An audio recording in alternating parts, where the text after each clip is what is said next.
ನಮ್ಮ ದೇಶದಲ್ಲೇ ಅತಿ ಹೆಚ್ಚು ಲಾಭ ಮಾಡೋ ಕಂಪ್ನಿ ಯಾವುದು ಅಂದರೆ ನೀವೆಲ್ಲ ಅಂದ್ಕೊಂಡಿರ್ತೀರ ರಿಲಯನ್ಸು, TCS, ಇನ್ಫೋಸಿಸ್ಸು, ಅದಾನಿ, ಅಂಬಾನಿ ಅಂತ. ಆದರೆ ನಮ್ಮ ಇಂಡಿಯಾದಲ್ಲೇ ಅತಿ ಹೆಚ್ಚು ಲಾಭ ಮಾಡೋ ಕಂಪ್ನಿಗಳು ಇದು ಯಾವುದೂ ಅಲ್ಲ, ನಾಟ್ ಈವನ್ SBI. ಈ ಕಂಪ್ನಿ ಯಾವುದು ಅಂದರೆ ಅದು RBI. RBI ಇದೊಂದೇ ವರ್ಷ 2,10,000 ಕೋಟಿ ಲಾಭ ಮಾಡಿದೆ. ಅದು ಲಾಸ್ಟ್ ಇಯರ್ ಲಾಭಕ್ಕೆ ಕಂಪೇರ್ ಮಾಡಿದ್ರೆ ಆಲ್ಮೋಸ್ಟ್ ತ್ರಿಬಲ್ ಆಗಿದೆ. ಲಾಸ್ಟ್ ಇಯರು RBI ಲಾಭ ಮಾಡಿದ್ದು 87,000 ಕೋಟಿ. ಈ ವರ್ಷ RBI ಲಾಭ ಮಾಡಿರೋದು 2,10,000 ಕೋಟಿ. RBI ಬ್ಯಾಲೆನ್ಸ್ ಶೀಟಲ್ಲಿ ಸುಮಾರು 70 ಲಕ್ಷ ಕೋಟಿಯಷ್ಟು ಕ್ಯಾಶ್ ಇದೆ. ಹಾಗಿದ್ರೆ ಈ RBI ಏನು ಬಿಸ್ನೆಸ್ ಮಾಡುತ್ತೆ ಇಷ್ಟೊಂದು ಲಾಭ ಮಾಡೋಕ್ಕೆ?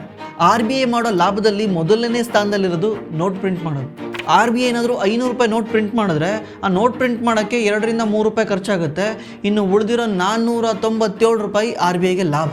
ಅದೇ ರೀತಿ RBI ಬೇರೆ ಬೇರೆ ದೇಶಗಳ ಕರೆನ್ಸಿ ಜೊತೆ ಟ್ರೇಡಿಂಗ್ ಮಾಡುತ್ತೆ. ಎಕ್ಸಾಂಪಲ್ US ಡಾಲರ್ ಏನಾದರೂ 80 ರೂಪಾಯಿ ಪರ್ ಡಾಲರ್ ಇದ್ದಾಗ ಬೈ ಮಾಡಿದರೆ ಈಗ 85 ಹೋಯ್ತು ಅಂತ RBI ಸೆಲ್ ಮಾಡಿದ್ರೆ RBIಗೆ ಎವ್ರಿ ಡಾಲರ್ಗೆ 5 ರೂಪಾಯಿ ಲಾಭ ಆಗುತ್ತೆ. ಇಷ್ಟೊಂದೆಲ್ಲ ಲಾಭ ಮಾಡಿ RBI ಆ ದುಡ್ಡನ್ನ ಏನು ಮಾಡುತ್ತೆ ಅಂತ ಯೋಚನೆ ಮಾಡಿದ್ರೆ, ಇಷ್ಟೊಂದೆಲ್ಲ ಲಾಭ ಮಾಡಿ ಆ ದುಡ್ಡನ್ನ RBI ಅವ್ರ ಓನರ್ಗೆ ಕೊಡುತ್ತೆ. ಅವ್ರ ಓನರ್ ಯಾರು ಹೇಳಿ?